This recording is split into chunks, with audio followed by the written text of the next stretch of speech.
IronOverLoad.io, hardcore episode 24 coming your way. Stevesmi and Da Mobster. How's it going, man? Good. This is a hardcore stack, people. Let's do it. So this one we're going to talk about our friend Oral Trenbolone and Anavar pre-contest stacked.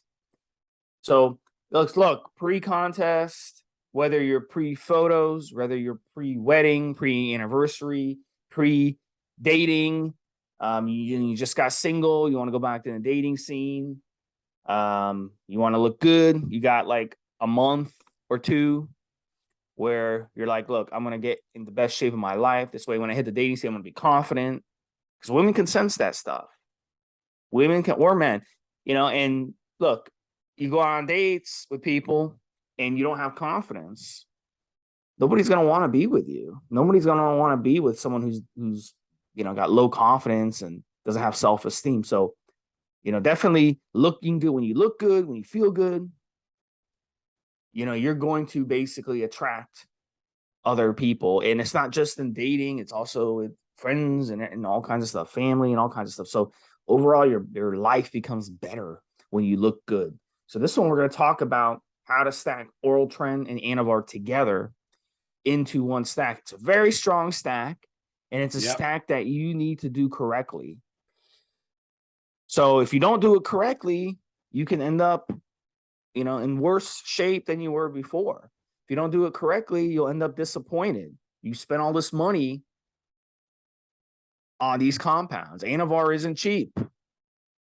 And you spend all this money and then you get disappointed because you don't look the way you planned on looking. So this is the episode for that. We're going to go over both of them. We're going to go over how to stack them. We're going to go over side effects. We're going to go over tips.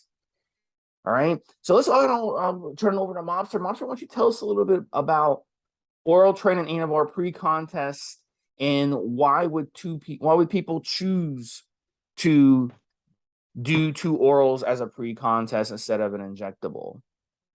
I think Steve and I we typically agree on certain particular aspects when it comes to pharmaceuticals and performance enhancing drugs. So while I accept what Steve said at the beginning in terms of the wide range of people that would use this particular cycle, if I was doing advice and talking to clients and whatever else, my preference would be for competing athletes, Steve, whether that's pre-competition as a bodybuilder or using, for example, Oral Tren as a weightlifter, strength athlete, or whatever else. That said, of course, we allow for the simple fact that you're going to make your own choices in that particular regard, and you don't have to listen to a damn word I say. So that's by the by.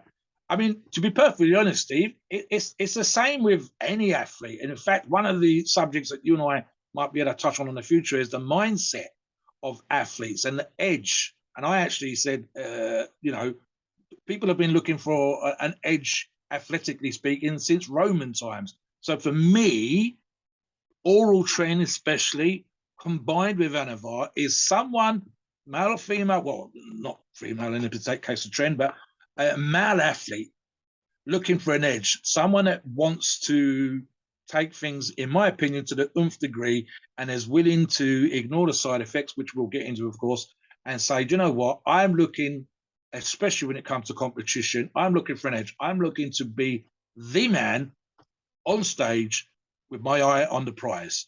And it's going to come down to how dry, how strong, how ripped, how competitive I am. And that's the mindset that you're dealing with when you're talking about top athletes. That's what you're looking at when you're talking about pre-competition. And that's what you're kind of thinking, right, is this going to be the thing that produces that shine, that competition polish? Because that's how any of these cycles are. Sometimes it's a mass, sometimes it's about getting into shape. But when we're talking about pre-competition here, Steve, we are literally looking at everybody, including us, wanting to be in the best shape possible. So what can I do to gain myself that edge? That's what you're looking at here, Steve, when you're talking about an Oral Tren and an Anavar cycle. So let's talk about Oral Tren a little bit here, Mobster. And, we looked over a lot of information out there. We looked at experiences of people. Oral Tren isn't something that a lot of people use.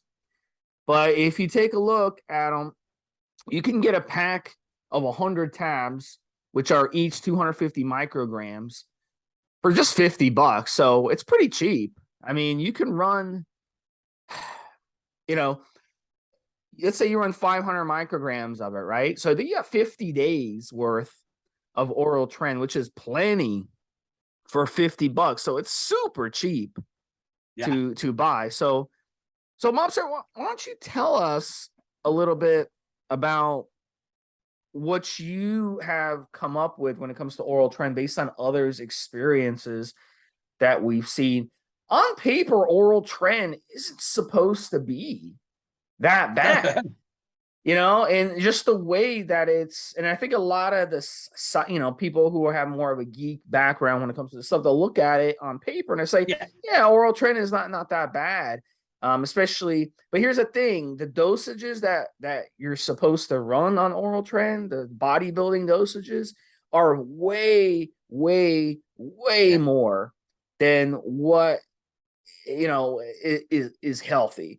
I mean, we're talking about the difference between 25 micrograms a day and 500 micrograms a day, and because Oral Tren isn't absorbed, as much as other steroids, you have to run a higher dose. But the weird thing about it is, if you take a look at the research, you take a look at people's own experiences, it is still really rough on the liver, kidneys, heart, and the other organs as well. So it's one of those interesting ones that it reminds me of Anadrol. Anadrol is a DHT derivative. It's not supposed to aromatize into estrogen, and we've talked about Anadrol before on these podcasts. But with Anadrol, you take it and you still can have tremendous estrogenic side effects because it binds to estrogen. So this is the perfect example of something on paper not doing the same thing as so definitely as a female, you want to avoid it. Don't even think about messing them. And as a male, you want to run it for a short amount of time. We're going to talk about how to run it, and we're going to get into different ways to stack it in the segment, in the next segment. But in the meantime, I want to bring him on. So Mobster has a lot to say about Oral Tren. He really is fascinated by it. I am. I say it's one of those, because it's one of those, would I touch it or wouldn't I? And honestly, Steve, I think I've mentioned in a previous podcast what I call about the receptor affinity. And what I mean by that, guys, if we all had the same number of receptors, there would be small deviations, small differences in response. So as an example, right, number one, what occurs to me, the pharmaceutical company that produced it didn't go any further with it. They literally said, before the hepatotoxicity, which is essentially the effect on your organs, specifically liver and the kidneys, was so high that they just didn't decide to go any further with the development of the product. Obviously, what we look at as athletes that are wanting to exceed our performance levels, we go, okay, so we won't run it for a long time then. I mean, there's typical recommendation here, which we'll get into, is a very short period of time. Of all the orals, in fact, I would say this is probably the one I'd want to run the shortest, outside of perhaps halo testing and or check drops, which for me would be specifically check drops in my case, a competition day only. Oral Tren, if I was going to use it, Steve, would be 2 weeks, 3 weeks, 4 weeks, probably in the last 4 weeks running up to a competition. When I look at the responses, something else that occurs to me, and I want to get into that in a second, micrograms. It's interesting for me that it is an incredibly low dose. So, for example, when we talk about testosterone, when we're talking about all the forms of testosterone, it's going to be 200, 300, 400 milligrams. Here we're talking about micrograms. Again, check drops is probably the only other drug that I'm aware of, specifically an oral drug. It's actually, you literally drip it underneath your tongue, sublingual. So it comes in liquid form, but you can take it orally. Again, is a micrograms, which is a fraction of a gram, one microgram, 1,000th of a milligram. So it's fascinating for me on that level that it is effective for those that get a great kick from it, specifically pre-workout and for strength. So those last 4 weeks, when your ass is dragging, if you're pre-contest bodybuilder, that you're still going to go down the gym and you're still going to have those crazy workouts. But it's the biggest recommendation, Steve, is 0.5 gram, 500 micrograms. And that would be the absolute biggest. The typical is going to be 200 micrograms. So 1/5 of a gram. That's how small this is. This is a really, really small amount to get a crazy, crazy kind of workout from you to keep your strength up and whatever else. The other thing was, and it was interesting enough, one of the users talked about upset stomach, and you and I have talked about orals where some, and I think it's sometimes the way that the tablet has been prepared, the form, the fillers and the binders and whatever else, if it's encapsulated, for example. But this is one where they said they had a particular sensitivity to Oral Tren. In other words, upset their stomach when they took it.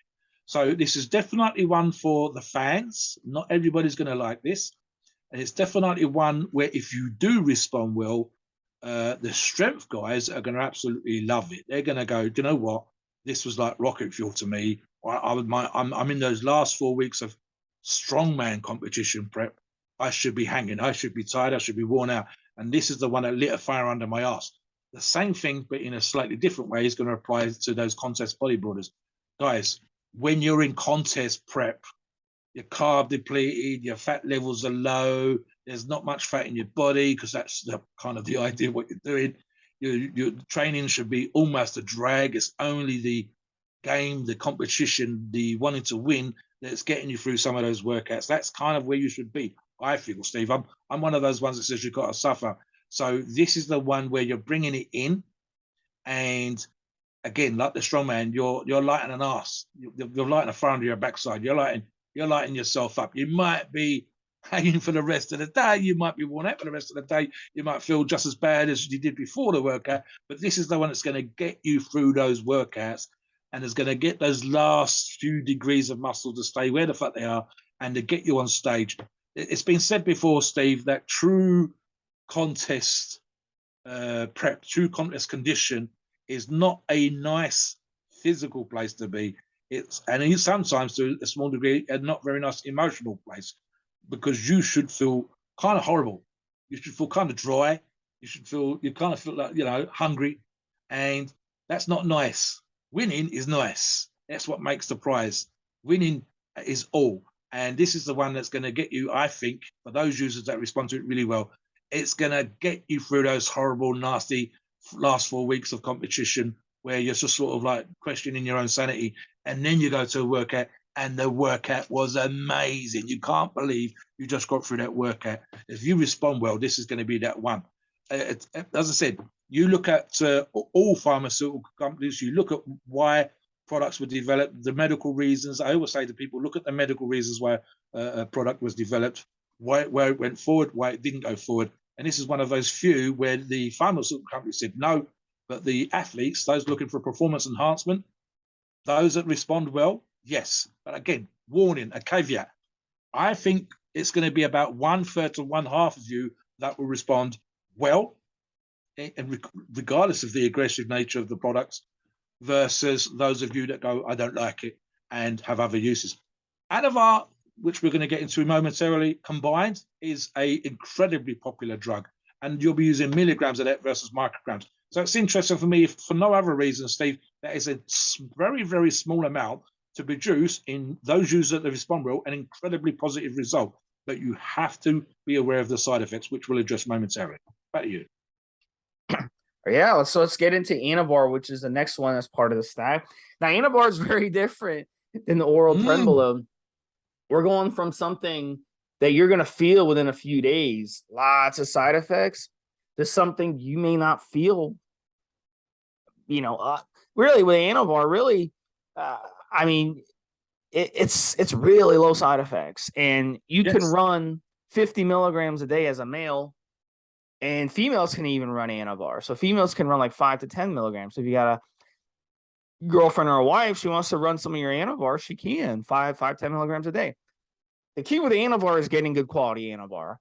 And a lot of people over the years, not just have gotten Anavar, which was really Dianabol or Anadrol or something else like that, but getting just completely fake Anavar, which doesn't do a thing. So some people over the years have run Anavar and they're like, this doesn't do anything. It's a weak steroid. But I assure you, if you get good quality Anavar, 50 milligrams a day, unless I love it. Well, I love Mobster it. loves it. Yeah, even a Mobster. But if you're just like some, just big jocked up meathead who has been running Tren for the past 5 years, and then you go on Anavar, then yeah, I can understand. Anavar Yes. isn't going to be Yeah. anything compared to a bunch of Tren and a bunch of tests on a cycle.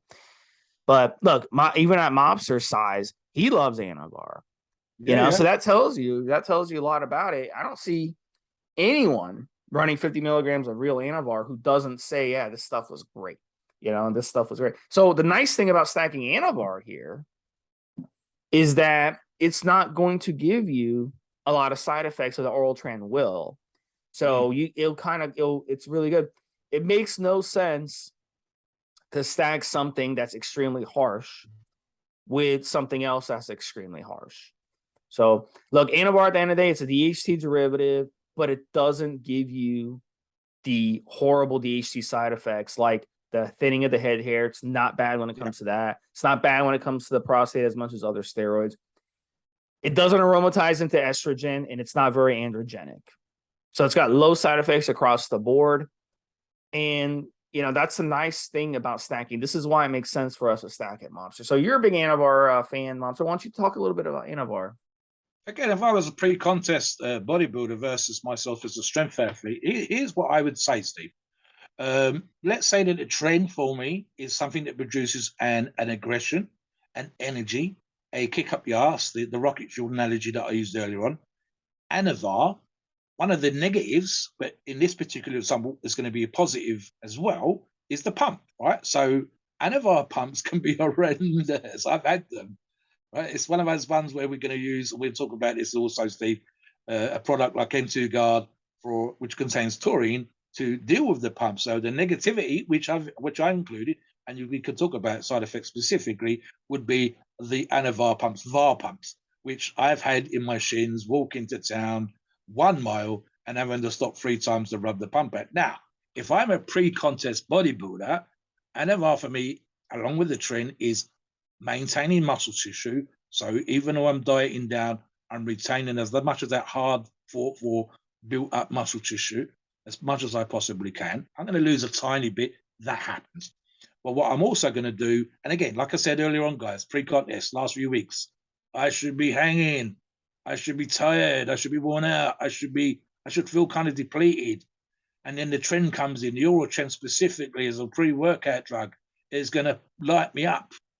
It's going to get me into the gym and doing crazy shit. Now, with the VAR pump, Steve, when I'm depleted, even the depleted glycogen, low carb diet, pre-contest diet, I should still get a nasty pump. So there's a positive, right? You're in that situation, guys, where you're worn out, you're in hard training, you want to be the guy that's fucking trained the hardest, and you're getting a pump. You're getting veins are popping up. The positive reinforcement that comes from that, the feel good, the endorphins, the exercise high that comes from that response that you're able to see in the mirror when your coach or your buddies or your workout partners going, look at your arms, look at your, that's the kind of situation. That's when the endorphins come in. That's when you go, just for the time that I'm in the gym, I felt good. And this is some sort of, Steve, if you've ever seen those ad hoc workout photographs where some athletes look absolute like monsters in the gym, and they're not always able to produce because you're not on stage pumping with dumbbells, you're not squatting. The kind of photographs that we like that get us to go to the gym and work out, the ones that used to appear in the magazines that make you want to go to the gym. I can see Oral Tren as the workout and VAR as the pumper being the kind of stuff that produces that. There's other little tricks you can do, guys, which we can talk about in other podcasts to get the vascularity to pop up when you're depleted. Niacin is a good example. A small glass of wine, small glass of brandy is used by guys backstage pumping at competitions. But these are the stuff I can see this combination, Steve, producing that, oh my God, I look like a monster in the gym stuff, because you've got the super thin skin, because you're lean, because you're dry, because you're sub 8%, we're getting down to 6% and 5%. And this is the stuff that's going to get you through those workouts and going to give you a pump. You should look, if everything else is on point, ungodly. You should wake up, you go to the gym tired, you have your workout, you take these two and you look at him, oh my God, who is this person? Oh, it's me. Wow. That's what you're looking for. And that's the kind of edge that I'd want. I think pumps, me as a strength athlete, I'd use it differently. But if I was a bodybuilder, the pump here would carry me. The pump would make me feel amazing. The trend for me would light my ass up. It would get me down there and get me to do the crazy stuff.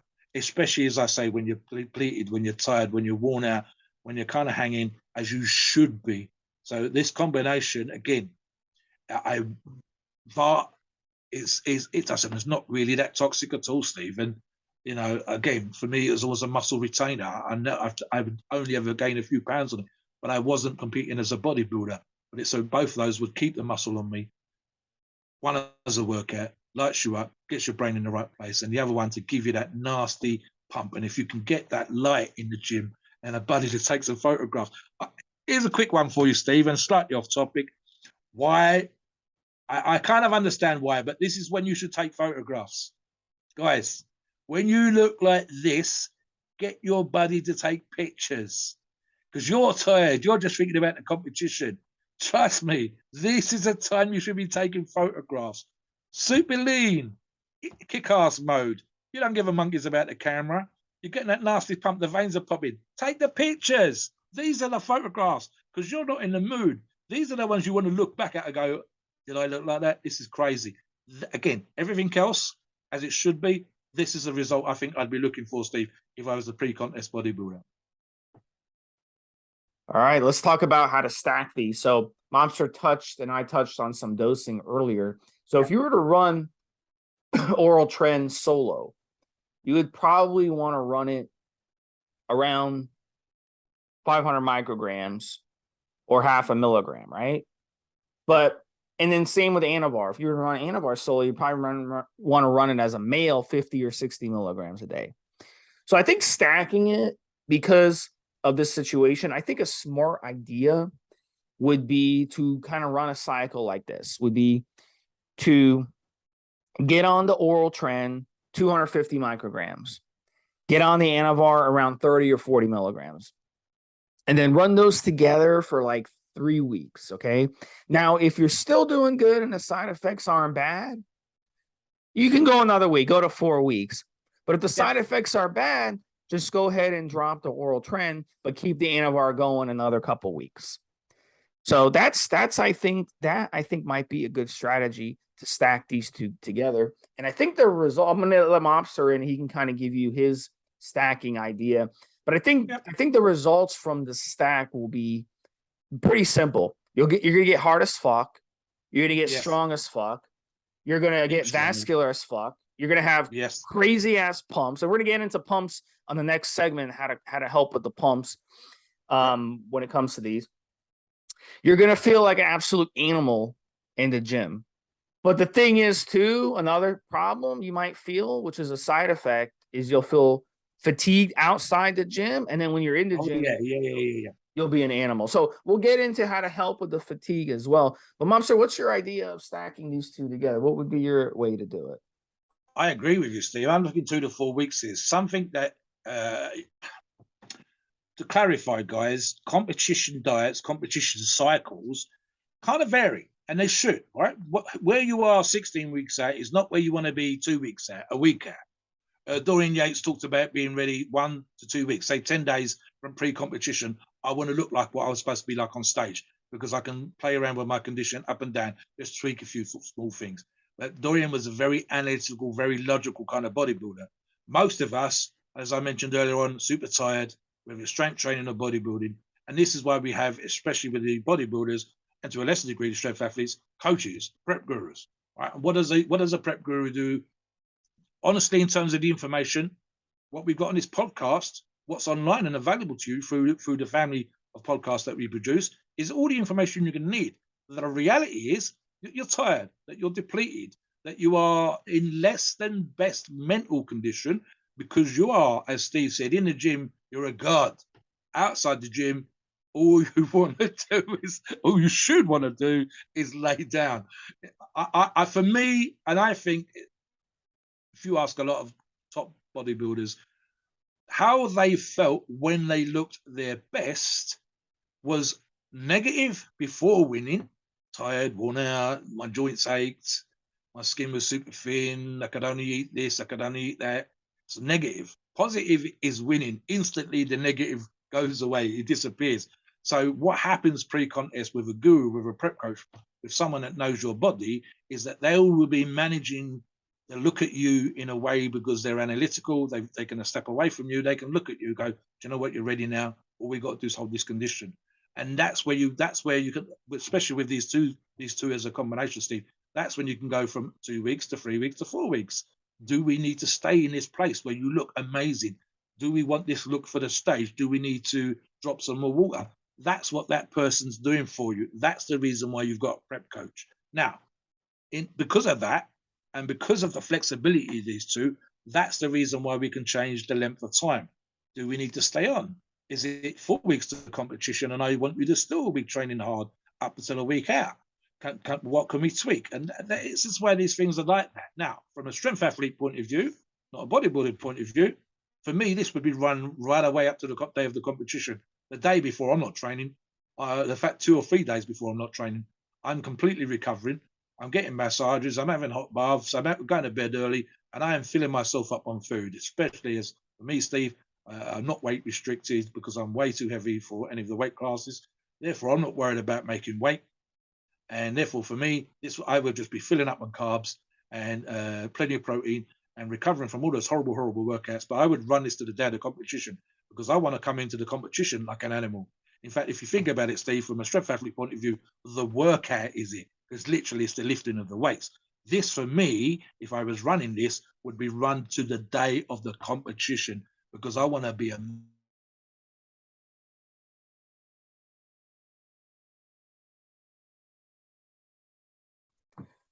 All right, so let's hit side effects now. yeah. And yes, and on this one, you're definitely going to have side effects. Now, I talked about in the last couple segments about fatigue, and a lot of people complain about fatigue. They come on the forum, they're like, "Oh, I'm running this, I'm running that, I'm getting fatigued." So on this one, Oral Tren, you're definitely going to get fatigue issues. So I found with fatigue, the key with fatigue is try to get in your workouts early in the morning. Okay, this is my tip when it comes to fatigue. This is what I found works for me. Now, if your schedule permits, try to get in a good workout in the morning. Try to go to bed a little earlier. Try to get more sleep. Your body is under a lot of stress. Your body is saying, "What are you doing to me? I can't handle this." So it's a really good idea to go to sleep a little earlier and then wake up in the morning. You've got the most energy you're going to have after a long period of rest. So get in your workout early in the morning. And then, if you can, come home and take a nap and then go ahead and go to work. But if you have to go directly to work, then that's fine. Just go to work, but try to go to sleep maybe 1 or 2 hours earlier. But if you can get a nap after your workout, that's going to help the fatigue and that will kind of recharge you before you have to have your normal work day. But just remember, you're going to feel like this when you're on the Oral Tren. So if you're only running the Oral Tren as you should 3 or 4 weeks, you're just going to have to push through it. Another tip when it comes to Oral Tren, I think, is spreading out your carbs. And a lot of people react very positively to getting carbs in their diet when it comes to when it comes to energy levels. So I think it's also important to get in a lot of carbs. Now, another side effect you're going to experience is pumps. You're definitely going to get it just from the Anavar and the dreaded Anavar pumps, especially in the lower back. You can experience it with cardio. You can experience it with weight training. So with that, taurine is a really good option for you. And a product, N2 Guard, has taurine already in it. It has electrolytes. It's got minerals, vitamins. So it's going to help with those pumps. It's not going to take away your pumps because you don't want to take away your pumps. You want some pumps. You just don't want pumps where it destroys your workout and you're like on the ground at the gym and people are looking at you like you're having a stroke or something. So I think those two helps. And then the N2 Guard will also help with the fatigue because it's going to give you, it's got a lot of important ingredients that help with all your organs. So when your liver is under a lot of stress, when your kidneys are under a lot of stress, you're going to get fatigue. That's just how it is. So you've got to kind of push yourself through it. you know, when it comes to this. So Mobster, please give us your side effects that people can expect and give us some final tips before you take us into the disclaimer. Steve touched on at the very beginning, and we come to tren, and specifically oral tren. If you are one of those guys that's got a history in a family of male pattern baldness, avoid, because basically you might end up with problems. And again, this is dose dependent, guys. So, you know, if there is the case, you're rolling the dice, in my opinion. And so that's an awful lot of professional bodybuilders shave their head hair. And fortunately, again, they got the genetics. So you'll see sometimes their hair recovers. Otherwise, you'll see it shave for the rest of their life. There's a reason for that. In terms of lipid toxicity, listen, oral steroids and to some degree, some injectable steroids, they're always going to cause problems. You're pushing your body. You're asking your body, chemically speaking, to go to a place that it wouldn't normally go to because you're using way above the levels that your body would normally produce. And you're doing crazy shit in the gym. You're dieting down to under 10% body fat. You're doing lots of cardio. You're trying to get into an unnatural state of looking ungodly and ripped and dry and gnarly and horrible, but freaky in a good way on stage. But this isn't natural. And to do that, you're pushing the body. You're pushing your joints, you're pushing the connective tissue, you're trying to retain muscle while you're dieting, and all these other crazy things. And at the same time, you're putting stress on your liver and your kidneys. So what do? We either mitigate the dosaging, we don't do long cycles. This is all sensible stuff. And of course, as best we possibly can,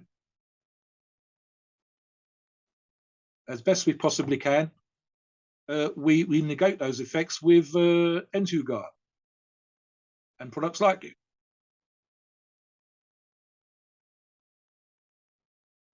Yeah. So yeah, we're looking to look after ourselves, guys. That's the reason why we do this podcast. We want you to get into shape. We want you to kick ass. We want you to put your hand on the trophy. But at the same time, we're looking to negate as much as we possibly can any of the negative side effects, and especially the negative effects that any sort of cycle does, specifically oral cycles, on your body. So we recommend these products because we want your health to be important and we want you to recover. Keep that in mind. As always, please note, we are not doctors and the opinions on these shows are ours and ours alone. It's our view and is based on our experience and views on the topic. I podcast for informational purposes and entertainment only, but the freedom of speech and the First Amendment applies.